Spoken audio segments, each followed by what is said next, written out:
to end the Gaza conflict. India also takes this opportunity to express appreciation to the United States in addressing this long-standing issue. On the political front, India has always consistently supported a sovereign, independent, viable state of Palestine, living side by side in peace and security with Israel, within secure and recognized borders, which is at the heart of any lasting solution. Mr. President, I thank Somalia for convening the quarterly open debate on the situation in the Middle East. I also thank the briefers for their remarks. Today's debate is timely as different parts of the Middle East are marked by protracted conflicts, political divisions, and humanitarian distress. These issues are interlinked, and their implications go beyond the region and impinge upon the broader landscape of international peace and security. India hopes that sustained dialogue and diplomacy achieve durable solutions that could positively impact the lives of the people and the security of the region. Mr. President, India takes note of recent progress with regard to implementation of UN Security Council Resolution 2803 to end the Gaza conflict. India also takes this opportunity to express appreciation to the United States in addressing this long-standing issue.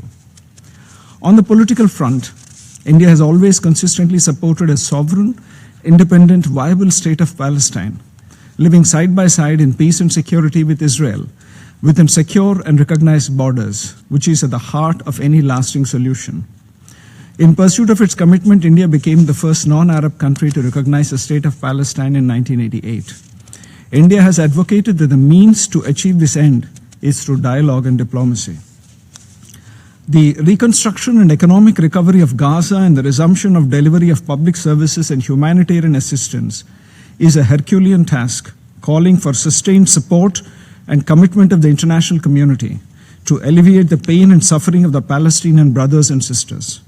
At the same time, let us be clear that terrorism has no place in civilized societies and must be condemned in all its forms and manifestations. There have been incremental improvements in the humanitarian situation in Gaza. However, the harsh winter and scale of destruction continue to make the task difficult. Food and fuel shortages, lack of access to basic facilities for health and education, hygiene and sanitation impact all sections of society, particularly women and children. India reiterates its call for safe humanitarian access. Member states must support the yearning of the Palestinian people to lead normal lives. The scale of reconstruction required in Gaza is massive. UNOPS estimates that Gaza has 60 million tons of rubble. The rubble also contains harmful material. Therefore, traditional reconstruction models would have limitations in dealing with this unique situation. An innovative approach with technological rigor is required. India has sought to contribute meaningfully to humanitarian relief efforts, particularly bilaterally, as also in partnership with the UN. Over the course of the last 2 years, we supplied nearly 135 metric tons of medicines and supplies.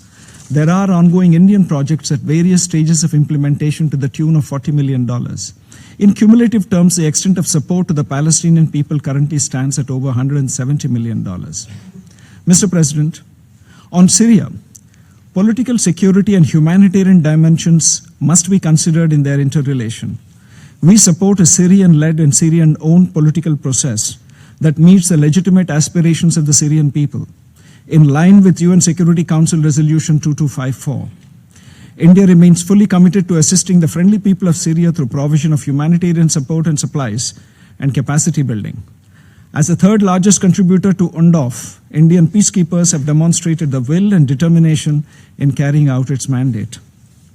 Turning to Lebanon, India remains committed to peace, stability, and development of Lebanon. Over 900 Indian Army personnel are deployed in UNIFIL since 1998. We have emphasized that safety and security of peacekeepers are non-negotiable. The blue helmets cannot become targets or victims. Capacity building, technical assistance, and support to the Lebanese armed forces must be strengthened in order to equip them with necessary capabilities and resources by the end of this year so that they could meaningfully discharge their enhanced responsibilities. Mr. President, on Yemen, India enjoys strong bilateral relations and friendship with the people of Yemen. India calls for supporting unity and stability in Yemen. We would like to emphasize the focus on safety of Indian nationals in Yemen, as also the need for stepping up humanitarian operations to assist the Yemeni people.